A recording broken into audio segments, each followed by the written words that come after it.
এই দুনিয়াতে বিপদ আপদ, কষ্ট, ঝুঁকি, স্ট্রাগল, বার্ধক্য, অসুস্থতা এগুলো নিয়ে আমাদেরকে টিকে থাকতে হয়। এটা দুনিয়ার ফিচার। চির সুখ চির শান্তি এটাই পৃথিবীতে হয় না। চির সুখ এবং চির শান্তির জায়গা হচ্ছে জান্নাত। কিন্তু সমস্যা বাদে তখন যখন জান্নাতের ফিচার আমরা দুনিয়ায় খুঁজি।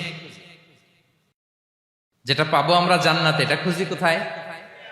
এই তখনই সমস্যা বাদে। And this is the main problem.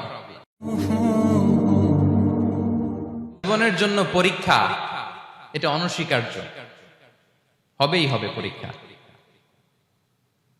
পৃথিবীর জীবনটাই এমন, এভাবেই এই লাইফকে ডিজাইন করা হয়েছে। পরীক্ষা থাকবে, এখানে বিপদ থাকবে, এগুলো উত্তীর্ণ হয়ে আপনাকে যেতে হবে। চির সুখ চির শান্তি এটাই পৃথিবীতে হয় না। চির সুখ এবং চির শান্তির জায়গা হচ্ছে জান্নাত।